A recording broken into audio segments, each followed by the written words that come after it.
بسم الله الرحمن الرحيم. السلام عليكم ورحمة الله وبركاته. الحمد لله رب العالمين، والصلاة والسلام على أشرف الأنبياء والمرسلين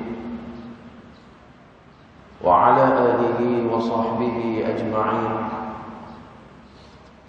قال رب اشرح لي صدري ويسر لي أمري واحلل عقدة من لساني يفقه قولي. فقال الله تعالى في كتابه العزيز: أعوذ بالله من الشيطان الرجيم. من عمل صالحا من ذكر أو أنثى وهو مؤمن فلنحيينه حياة طيبة ولنجزينهم أجرهم بأحسن ما كانوا يعملون. صدق الله العظيم.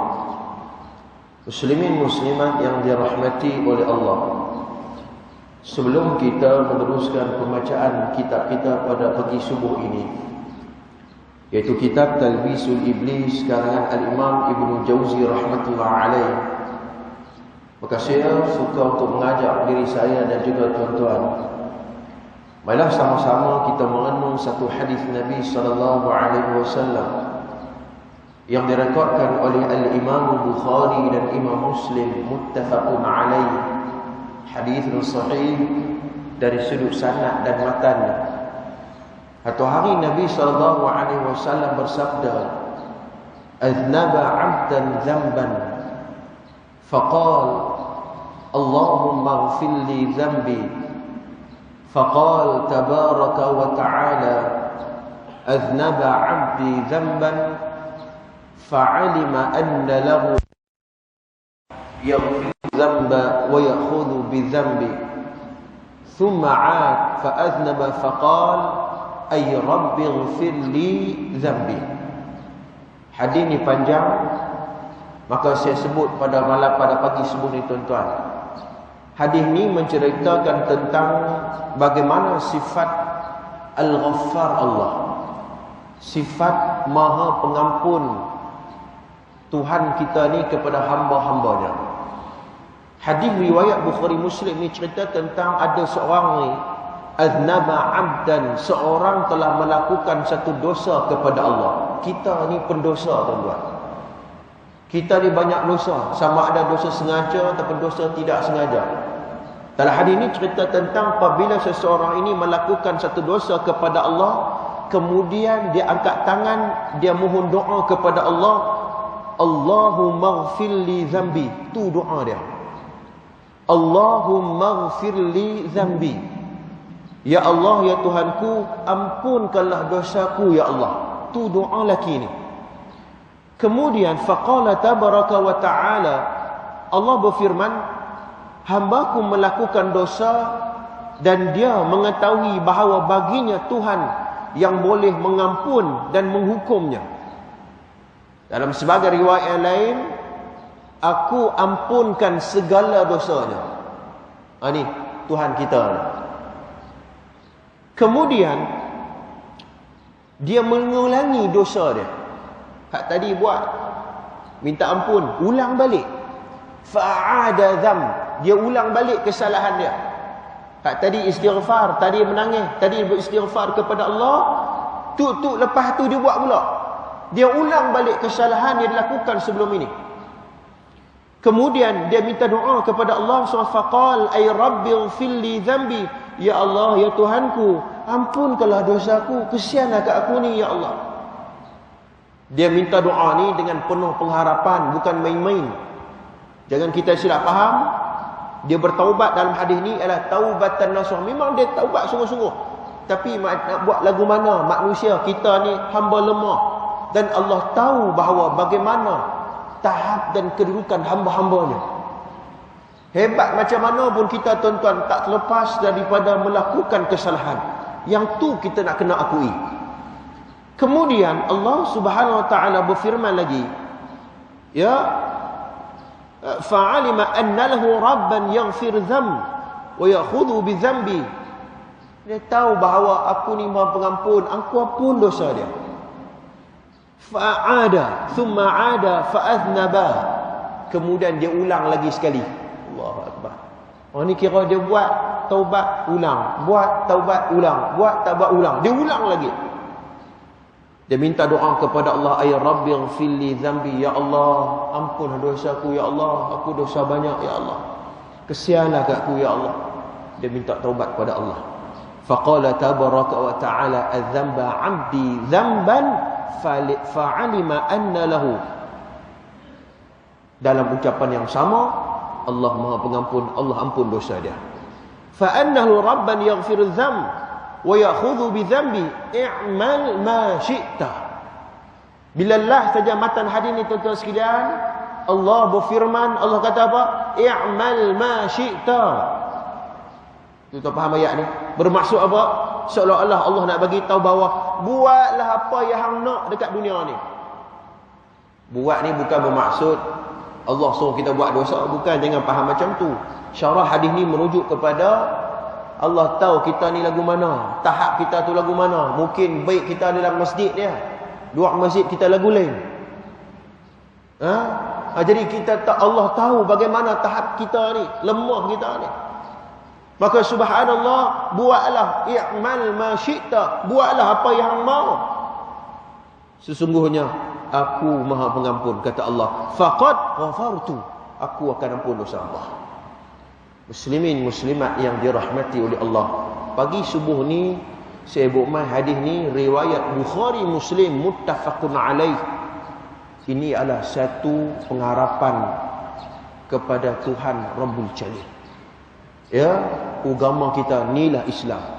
Dalam kitab Mastikah Hadis dan riwayat Imam Bukhari daripada Abu Hurairah radhiyallahu anhu, Nabi bersabda tentang bagaimana apabila kita melakukan sesuatu amalan, satu kebaikan, Allah akan ganda 700 dhi'fin.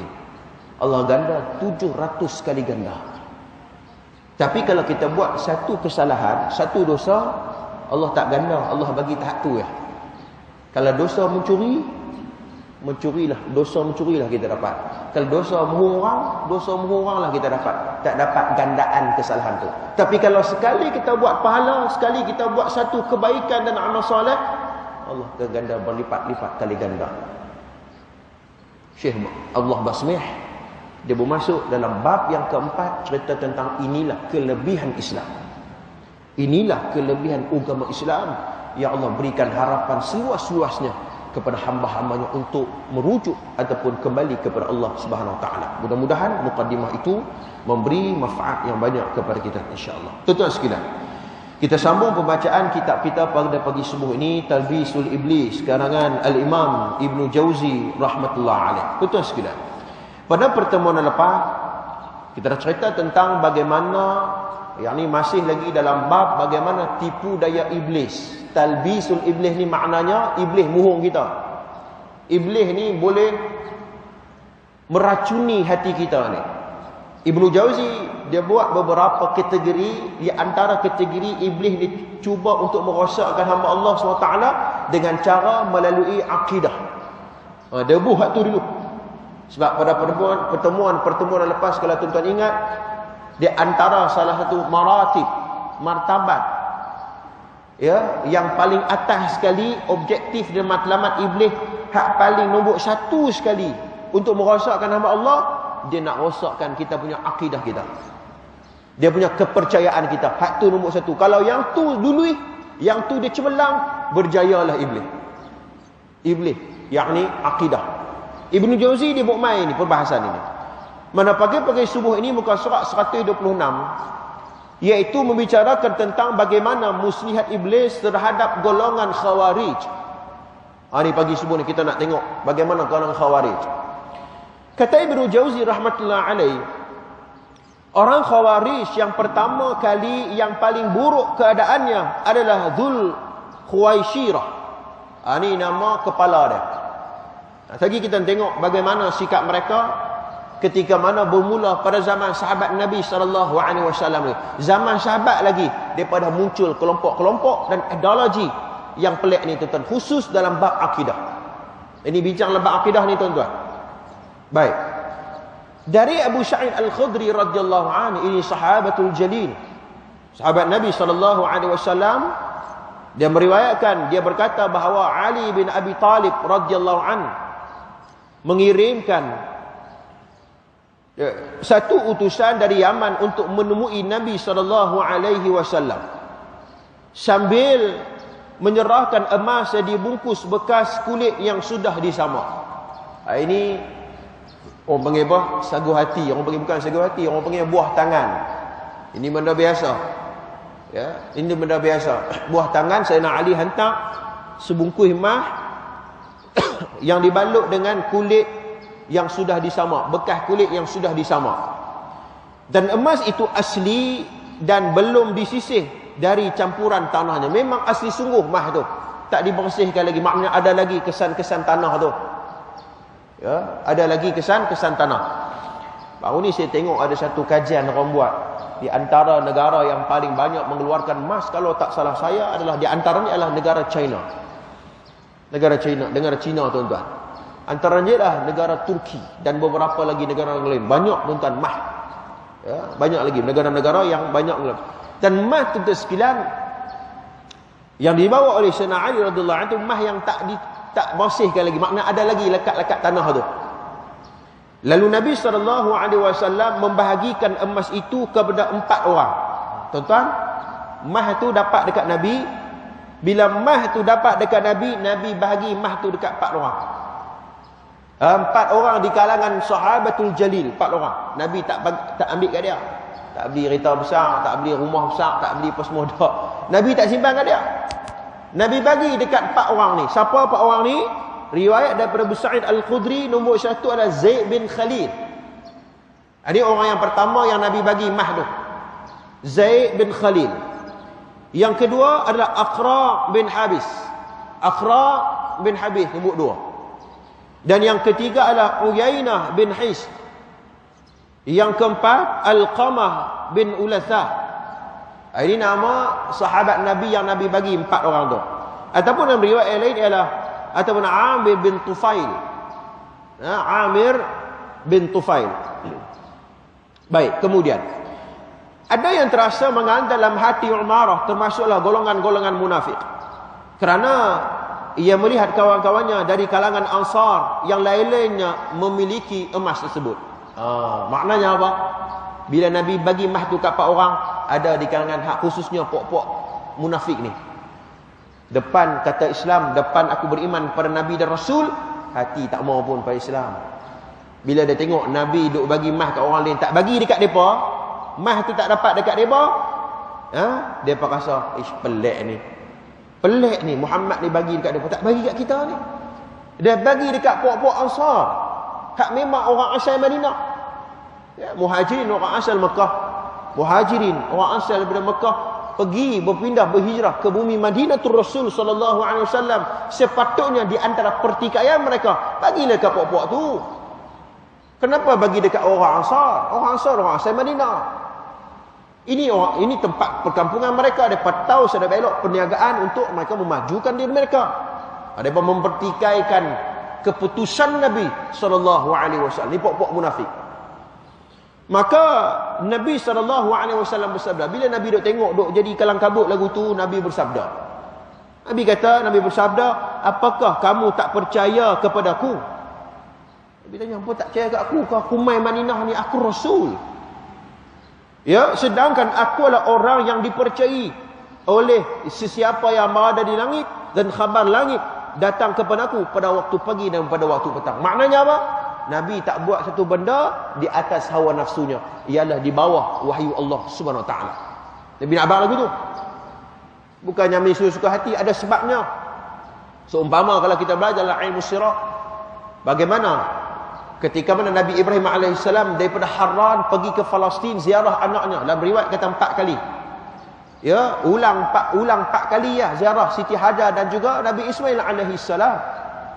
Kalau lambat dapat zuriat, bila sampai ke minta maaf, ke Mekah. Berharam pergi ke Mekah.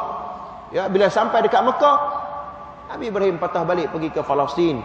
Siti Hajar kata apa? Amarallahu bihadza. Adakah ini arahan daripada Allah hak suruh patah balik pergi haram tu?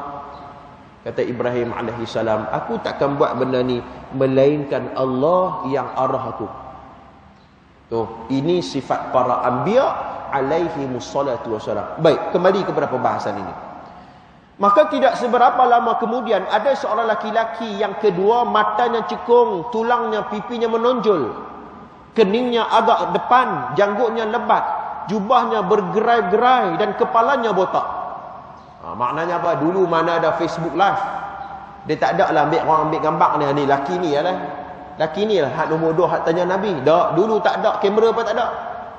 Nah, hanya sekadar melalui Abu Sa'id Al-Khudri cerita tentang bagaimana karakter, keadaan individu yang kedua ini apabila berjumpa dengan Nabi SAW. Dia jumpa dengan Nabi. Bila berlaku, hak Nabi bagi 4 orang mah tu.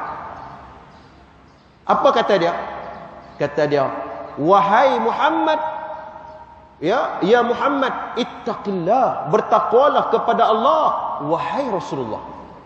Tu dia suruh bertakwa dalam seolah-olah maknanya dia kata apa? Dia marah dekat Nabi, kata bertakwa pada Allah.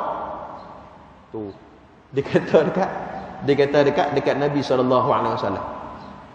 Kemudian beliau mengangkat kepala memandang orang itu. Yakni Nabi SAW angkat kepala tengok, dia marah. Yakni marah Nabi SAW. Seraya bersabda, Nabi bersabda, celaka engkau. Ya? Silakan engkau, bukankah orang yang paling berhak untuk bertakwa kepada Allah adalah aku? Maknanya Nabi, dia mai kat Nabi ni tuan-tuan dalam keadaan marah. Ya, dalam keadaan mencumuh Nabi SAW. Dia mempertikaikan keimanan Nabi SAW. Dia Nabi pun dia pertikai. Dengan buat mami pok-pok ni. Sekali kita tengok ini pok Khawarij di antara cetusan-cetusan yang muncul ketika mana dia ni rasa baik, keputusannya lebih baik daripada Nabi SAW. Sehingga kan dia mempertikaikan keimanan Nabi SAW. Kemudian dia kata, Nabi SAW sabda, bukankah yang paling berhak bertakwa kepada Allah adalah aku? Dari erti kata yang lain, apa kalau nak tengok takwa, tengok bagaimana ketakwaan aku. Kalau nak tengok cara ibadat, tengok cara ibadat cara aku. Ya, kalau nak tengok bagaimana nak solat, tengok solat macam aku. Jangan duk pandai-pandai, jangan duk pandai-pandai khikah sendiri. Ini agama yang aku menjadi utusannya. Itu maksudnya. Maka setelah orang itu beransur, tuan-tuan, dalam majlis ni tuan-tuan tahu dah ada siapa? Khalid bin Al-Walid radhiyallahu an. Khalid Al-Walid ada dalam majlis ni. Ada dalam cerita ni. Bila Khalid Al-Walid tuan-tuan sekalian dengar dan perhati, tengok berlaku peristiwa ni berlaku di hadapan Nabi SAW, Khalid kata apa? Wahai Rasulullah, bagaimana jika sekiranya leher dia aku potong terus? Oh, dia duduk dengan panglima perang lagu tu lah tuan-tuan. Dia tak tunggu dah. Duk buat apa sambil lewa dengan ini Rasulullah, ini kekasih Tuhan. Ya, boleh tak aku izinkan aku untuk leher itu aku penggal saja. Kerana dia tak tahu berbahasa dengan Rasulullah. Ini Khalid bin Al-Walid. Kemudian Nabi SAW bersabda, boleh jadi orang itu mendirikan salat. Nampak? Nampak tuan-tuan? Ini kaedah. Ini Nabi SAW nak ajak para sahabat, jangan duk senang-senang duk pergi bunuh orang. Jangan duk senang-senang duk keluarkan orang daripada Islam. Jangan duk senang-senang duk tuduh orang ni sekian-sekian. Sabar dulu, sebab dia orang solat. Sebab tu Qaradawi hafizallahu ta'ala sangat teliti apabila mengeluarkan hukum orang yang ahlul qiblah. Ya, ahlul qiblah bermakna mereka solat macam kita. Dia semayang. Walaupun ada sedikit perbezaan, mungkin mereka lebih ekstrim ataupun mereka jauh daripada akidah Ahlussunnah wal Jamaah, tapi mereka salat. Jangan kita pergi bunuh mereka. Jangan kita pergi pancung kepada mereka. Dan jangan kita maknanya kita buat kelakuan yang boleh menzalimi mereka. Jangan. Ini yang Nabi ajak dengan sahabat. Nabi kata, mereka mendirikan salat. Maknanya mereka mentauhidkan Allah SWT. Baik, kata Khalid Al-Walid, sesungguhnya ramai orang yang salat, namun dengan lidahnya dia mengatakan apa yang tidak ada dalam hatinya. Khalid Al-Walid tu kata, ya Rasulullah, orang sembahyang ramai, tapi duk cakap ya, tapi hati dia lain. Kata Khalid Al-Walid, pandai cakap ya, nak hak ni, nak orang Islam, nak hak ni dan sebagainya, tapi sebenarnya dalam hatinya ada kepentingan dunia yang dia nak dekat dunia ni. Dalam hati ya, kata Khalid Al-Walid, ramai hak sembahyang, ramai hak mengaku Islam, dia tapi lah hatinya bukan nak Islam pun. Maka aku tidak diperintahkan untuk menyelidiki hati manusia. Tuan-tuan tengok bagaimana Nabi nak ajak umat dia. Nabi bila dengar kalam Khalid Al-Walid, Nabi kata apa? Tugas kita ni Khalid, aku ni Rasulullah ni, bukan tugas nak pergi belah dada orang bila tengok hati orang ni lagu mana. Tu bukan kerja kita. Kan? Macam kita ni tuan-tuan sekalian, ada orang main masjid. Kan? Contohnya dia ni, contoh ni bukan contoh apa? Contoh dia ni terkenal dengan nakal ataupun buat jahat, duk curi duit orang dan apa semua sebagainya, dan tak pernah nampak batang hidung pun kat masjid. Tengok bulan tu tuan-tuan sekalian, nampak dia main masjid. Kan? Rekod dia tu tak elok dalam masyarakat, mungkin dia pergi pecah masuk rumah orang ke apa ke. Tapi kali tu tuan-tuan, dia terangi nak main masjid, dia salat. Tengok baca doa apa semua, habis mayang tengok, loh dia main, hak ni hak duk pecah rumah kita kan. Lintas hati kita, dia ni main masjid ni kira nak pecah tabung masjid bang. Kawan tu nak bertaubat, nak baiki diri. Bila kawan tu main masjid, kita pergi marah dia. Dia kata, dia ni main nak mayang pun. Dan dia tengok kita tak ada, dia main pecah tabung masjid. La ilaha illallah. Apa punya hati kita ada perasaan begitu? Ya, bukan tugas kita nak pergi belah hati orang, kita nak tahu hati dia lagu mana. Itu urusan dia dengan Tuhan. Sebab tu dalam ulama fuqaha apabila membahas tentang al-hukmu bil-zawahir, hukum tu hanya sekadar zahir saja, bagaimana kelakuannya, tindakannya dan amalannya, maka itu saja yang kita hukumkan. Tapi bagaimana hati dia dengan Tuhan, itu bukan kerja kita. Ya, itu bukan, itu urusan dia dengan Tuhan. Kalau dia datang ke masjid ikhlas kerana Allah, maka Allah akan balas kat dia. Tapi kalau dia pergi masjid atau urusan-urusan yang lain, nak benda-benda yang lain, nak kepentingan yang lain, maka di hadapan Allah hang jawab sendiri.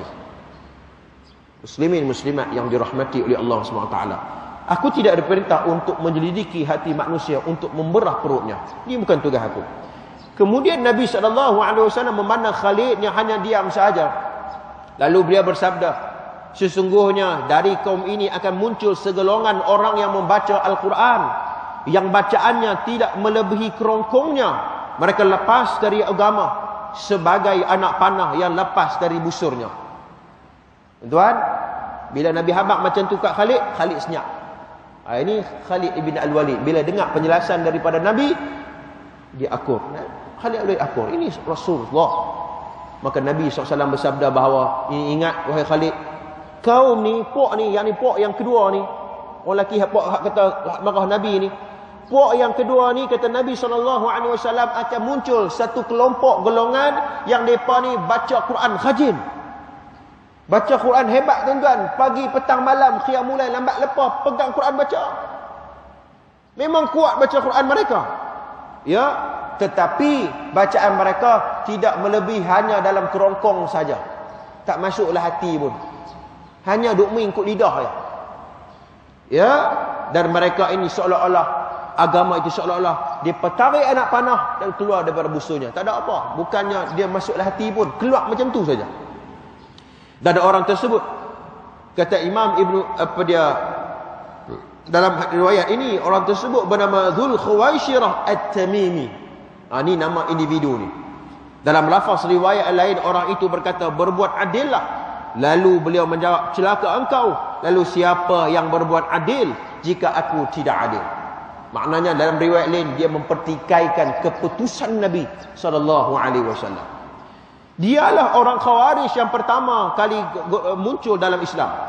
Siapa tuan-tuan? Ni yang saya sebut nama ni, Dzul Khuwaisirah At-Tamimi. Ni pagi subuh ni tuan-tuan, kita kenal ada seorang lelaki yang muncul pada zaman Nabi SAW lagi, ya, iaitu beliaulah orang yang pertama yang membawa ideologi Khawarij yang mempertikaikan keputusan Nabi SAW. Ini pok ni lama tuan-tuan sekalian. Lama dah ada pertikai keputusan ulama yang mempertikaikan keputusan qat'i yang telah diputuskan dalam agama kita. Ini bak-bakan. Maka celakanya dia berasa benar dengan pendapatnya sendiri. Andai kata dia mahu menelaah lebih jauh, tentu dia akan mengetahui bahawa tidak ada pendapat yang dapat mengungguli pendapat Nabi Muhammad sallallahu alaihi wasallam. Orang-orang yang mengikuti orang ini adalah mereka yang memerangi Ali bin Abi Talib.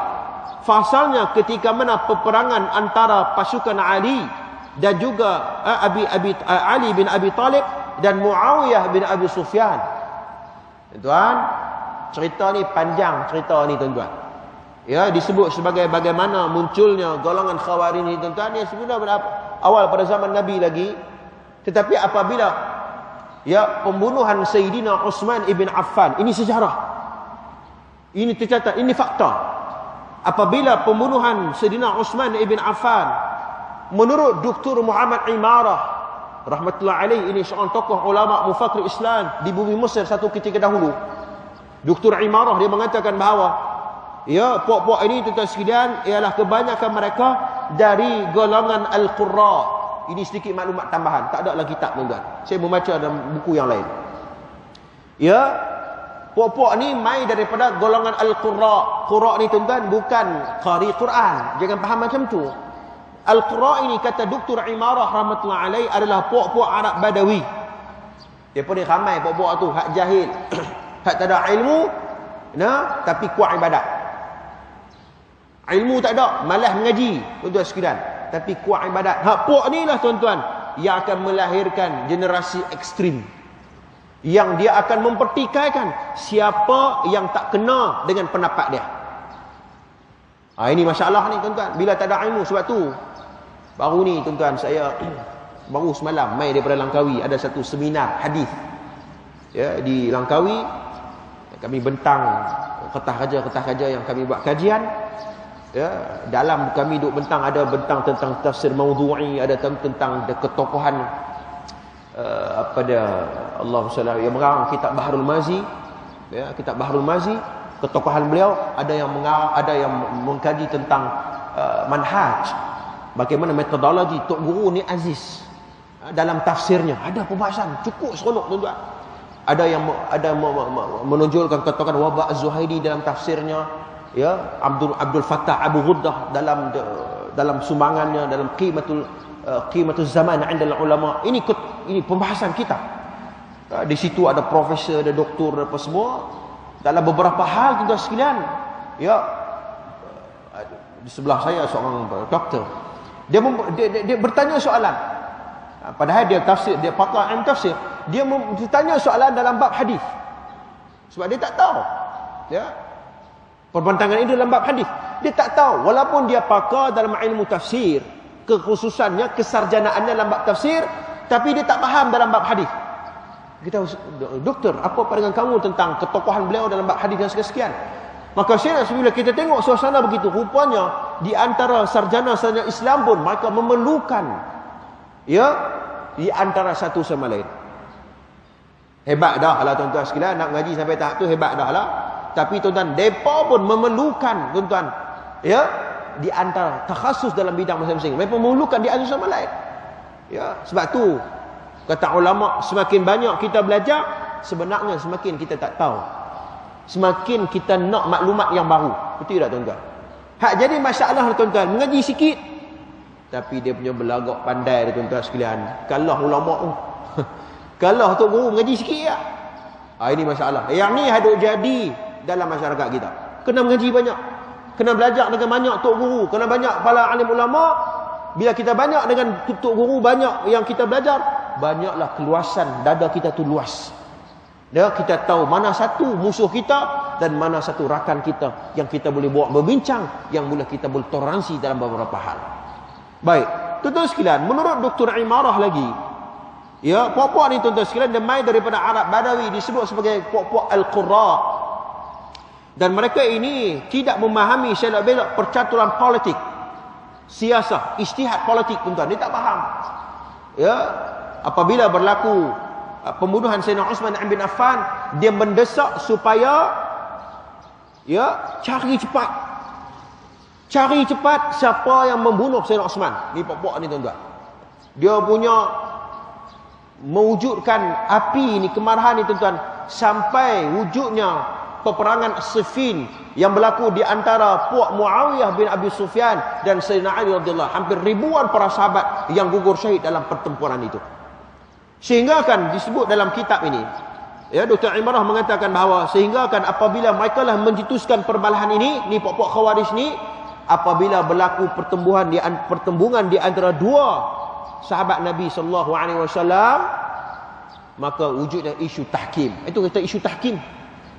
Ya, isu tahkim itu. Apabila isu tahkim, tuan sekalian, puak Khawarij, tuan-tuan, tidak bersetuju dengan isu tahkim ini. Tahkim apa? Ya, nak mengadili siapa? Lah kali depa keluar dan depa mengatakan kafir kepada dua kelompok sahabat ini, Muawiyah bin Abi Sufyan dan juga Sayyidina Ali. Dua-dua depa tak setuju. Depa kata semua ni semua kafir. Dia kafir terus. Depa main kafir, tuan-tuan.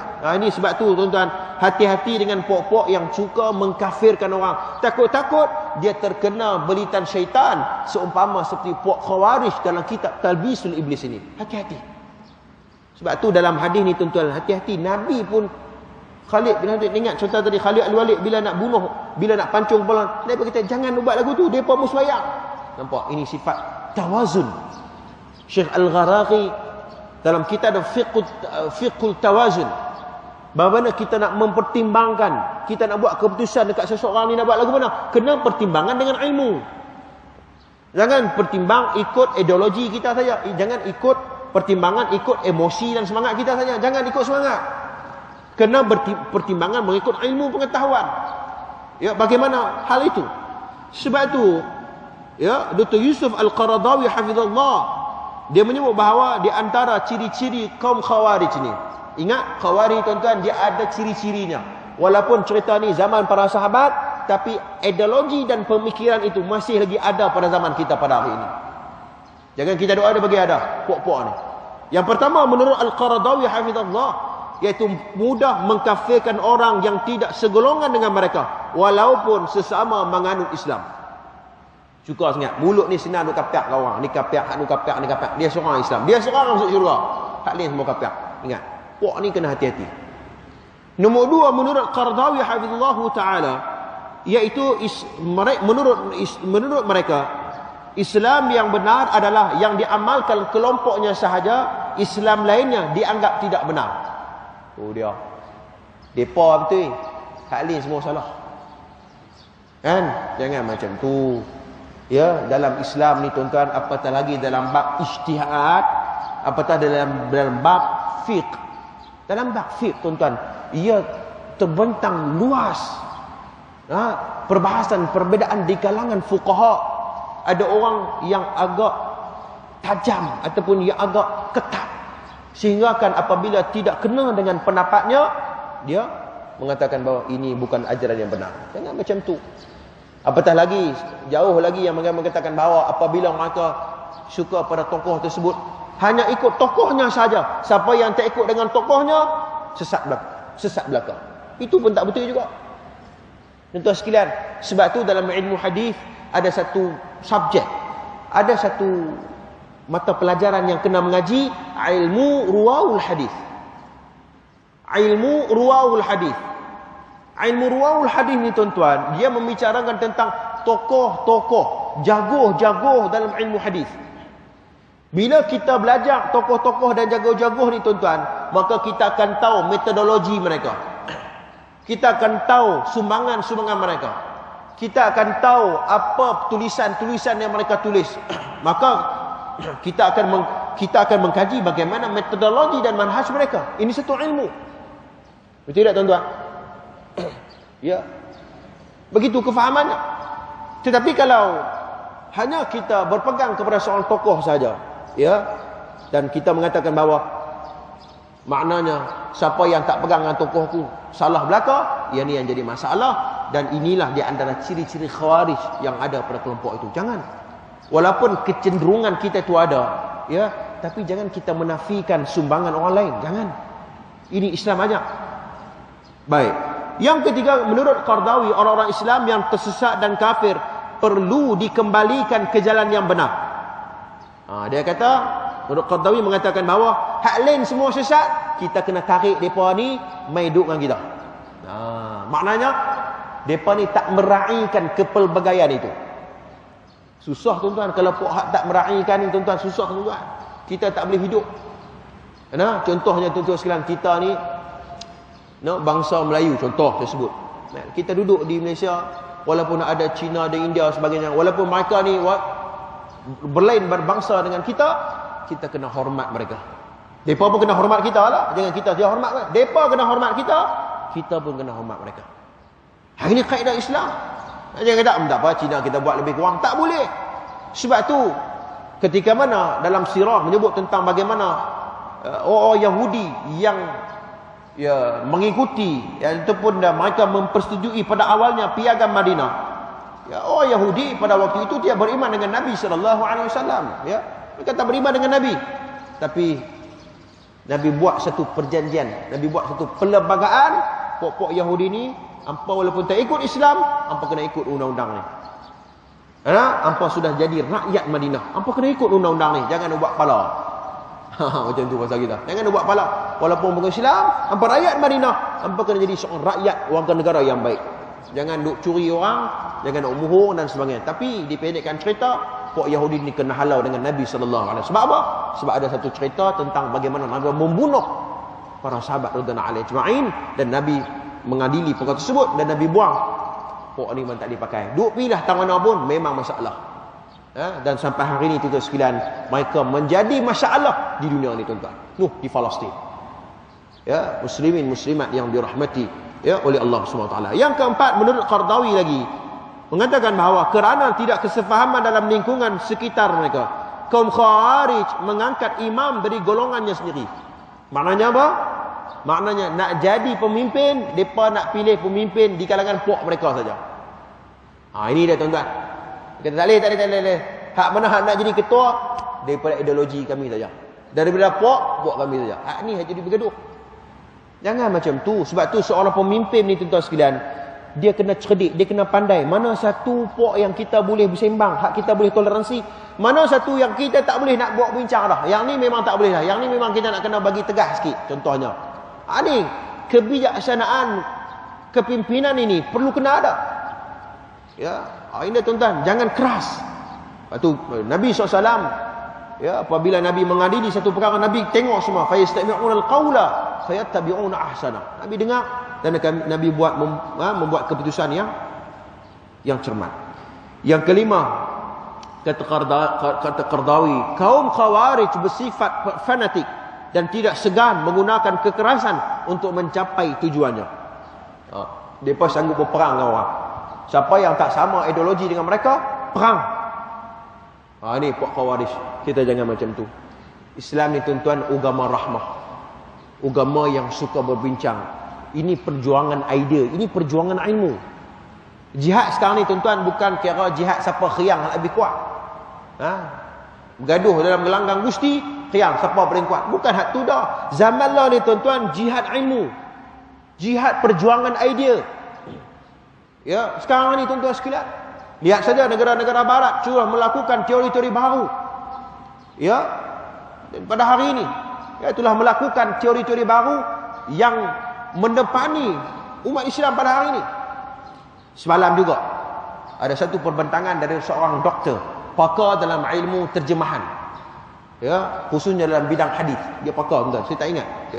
Dia seorang doktor daripada KUIS, Kolej Universiti Islam Selangor. Dia bentang satu teori dia mengatakan bahawa hari ini ustaz-ustaz kita apabila dia nak terjemah satu hadis, dia terjemah secara maknawi.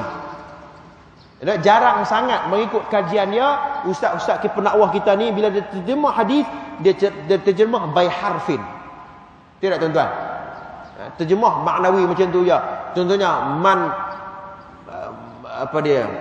Man qara'a harfan min kalamillah.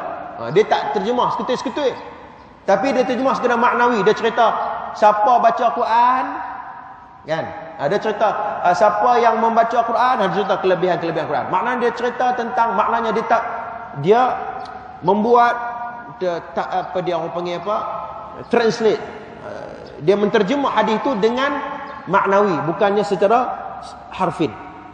Mengikut kajian tuan-tuan sekalian, itu adalah peringkat terjemah, peringkat yang pertama, amatur, maknawi.